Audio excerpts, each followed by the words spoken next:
चड्डा नहीं है इसीलिए वो चड्डा चड्डी नहीं होगा कभी। सायोनी घोष है ना, वो चड्डा नहीं है इसीलिए वो चड्डा चड्डी नहीं होगा कभी। राघव चड्डा नहीं जो चड्डी हो जाऊं। आपको बताऊंगी दोस्तों ये किसने कहा है और कह के बवाल मचा दिया है।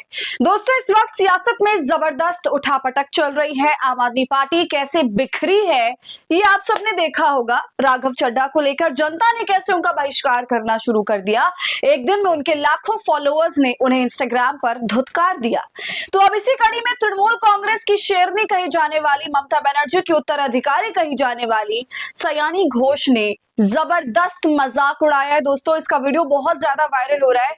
राघव चड्डा का नाम लेकर के उन्होंने बहुत ही वायरल बयान दे दिया है सयानी घोष ने। आपको आगे वो मैं दिखाऊंगी कैसे राघव चड्डा पर चर्चा चल रही है, तो आप कहीं मत जाइएगा, वीडियो को पूरा देखिएगा। नमस्कार, आदाब, आप देख रहे हैं खबर अड्डा और मैं हूं आपके साथ सुम्बुली राम। वीडियो शुरू करने से पहले एक छोटी सी अपील, आप हमारी आजाद पत्रकारिता को पसंद करते और चाहते हैं हम इसी तरह सत्ता से सवाल करें, गोदी मीडिया का सच आपको बताएं, तो हमें आपसे आर्थिक सपोर्ट की जरूरत है। आप स्क्रीन पर दिए QR कोड या फिर UPI ID के जरिए हमारी मदद कर सकते हैं।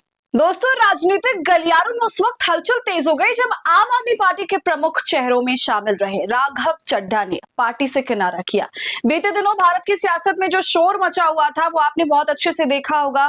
कैसे राघव चड्डा ने भारतीय जनता पार्टी का दामन थामने का ऐलान कर दिया, बीजेपी दफ्तर पहुंच गए और आम आदमी पार्टी उसको ही तोड़ दिया। और अकेले नहीं बल्कि उसके 10 में से 7 राज्यसभा सांसदों को अपने साथ लेकर बीजेपी दफ्तर में गले मिलने का ऐलान कर दिया।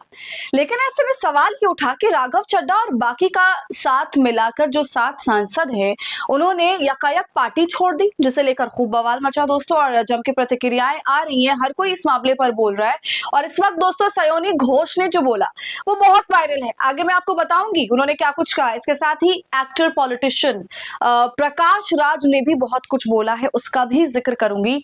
लेकिन पहले थोड़ा राघव चड्डा जी के बारे में बात कर लेते हैं, जरूरी है ये भी। कैसे उन्होंने रातों रात पलटी मारी। अचानक ही उनके दिल में कोई विचार सा आया और उन्हें लगा कि सब कुछ गलत हो रहा है, इसलिए रातों रात इस्तीफा देने की बात आ गई। केवल पार्टी से, राज्यसभा सदस्य पद से नहीं, क्योंकि जिस आम आदमी पार्टी के जरिए उन्हें राज्यसभा मिली है उस राज्यसभा को तो उन्होंने पकड़ के रखा हुआ है। ये कमाल की बात है। अगर आप वैचारिक तौर पर दोस्तों मजबूत हैं, आपको लग रहा है कि भाई यहाँ बहुत कुछ गलत हो रहा है, मैं तो यहाँ नहीं रहूंगा, जिस विचार के साथ, जिस आचरण के साथ, राजनीति को बदलने की विचारधारा के साथ आम आदमी पार्टी आई थी राजनीति में, वो उस तरह अब नहीं चल रही है, तो होना तो ये चाहिए था कि आप राज्यसभा की उस सीट से भी इस्तीफा दे देते। कहते हम नहीं शुरुआत करेंगे, लेकिन हुआ क्या, आप इस्तीफा नहीं देते और अपनी उस सीट को बचाने के लिए बीजेपी के गले मिल लेते हैं। और तो और कहीं दल बदल ना लगे जनता को, इसके लिए आपने अपने साथ और 7 सदस्यों को भी जोड़ लिया। अब वो तकनीकी पक्ष है कि इस पर दल बदल लगेगा कि नहीं लगेगा, योग्यता होगी कि नहीं होगी, लेकिन दोस्तों कोशिश तो यही की गई। इसका मतलब ये था साफ तौर पर कि भाई ये एक दिन की तैयारी नहीं है, महीनों की तैयारी थी। 7 लोगों के कान में फूंक फूंक कर उनसे बातचीत करना, फोन लगाना, बीजेपी के बड़े नेताओं से बार बार मिलना, बातचीत के बाद डिमांड और ड्राफ्ट और फिर डिमांड सप्लाई की चेन, सब कुछ बराबर करके कुछ ना कुछ चीजें उस पर पूरे घटनाक्रम को दुनिया के सामने लाने से पहले तय कर ली गई थी। जाहिर सी बात है दोस्तों, राघव चड्डा और पार्टी के बीच में खटपट तो काफी वक्त से चल रही थी। जब आम आदमी पार्टी ने इनसे संसद में बोलने मौका छीना, इसका मतलब है कि वो फैसला भी फौरन नहीं लिया गया था। पहले से ही राघव चड्डा खेल रहे थे, पार्टी को तो पता ही होता अंदर क्या चल रहा है, मूड वो बना चुके थे और ये तो बस मोहर लगनी जैसी थी। आम आदमी पार्टी के क्षेत्र के बाद बहुत सारी चीजें दोस्तों क्लियर हो गई। राघव चड्डा खुलकर सामने आ गए और आज देखिए उन्होंने पार्टी से इस्तीफा दिया, भारतीय जनता पार्टी को अपने साथ जोड़ लिया, पूरी प्लानिंग कर ली और आम आदमी पार्टी को तहस नहस कर दिया। और जब राघव चड्डा जनता के सामने अब आ रहे हैं तो कह रहे हैं कि ये सब कुछ मैंने जनता के लिए किया है, मेरा तो करियर था बहुत अच्छा, मैं उसको चला लेता, लेकिन वो सब कुछ छोड़कर राजनीति में आए और सब कुछ शुरू से शुरुआत करी। ये सब उनका कहना है। पहले वो अरविंद केजरीवाल को बहुत अच्छा कहते थे, उन्होंने रास्ता दिखाया, उंगली पकड़ के राजनीति सिखाई, मुझे इतना आगे बढ़ाया और ना जाने क्या क्या तारीफ के पुल बांधे गए। मगर अब सब कुछ बदल गया है, राघव चड्डा बदल गए हैं। सारा तमाशा होने के बाद सीधा वो मंदिर पहुंच गए अपनी पत्नी के साथ। अब आगे देखना है कि वो बीजेपी की कौन कौन सी नीतियों को स्वीकार करते हैं और उनके फेवर में बोलते हैं। अब दोस्तों इतना कुछ हुआ है तो जाहिर सी बात है सब लोग टिप्पणी तो करेंगे। बंगाल में चुनाव चल रहा चड्ढा और सयानी घोष जादवपुर से सांसद, उन्होंने जबरदस्त मजाक उड़ा दिया राघव चड्ढा का। जब पत्रकार ने उनसे पूछा कि आप अपने करियर में आगे बढ़कर पार्टी को कहीं छोड़ तो नहीं देंगी, ममता दीदी को कहीं छोड़ तो नहीं देंगी पीछे, तो वो सीधा सटीक जवाब देती है कि मैं तो राघव चड्ढा नहीं हूँ। आप सुनिए दोस्तों। सायोनी घोष है ना, वो चड्डा नहीं है, इसीलिए वो चड्डा चड्डी नहीं होगा कभी।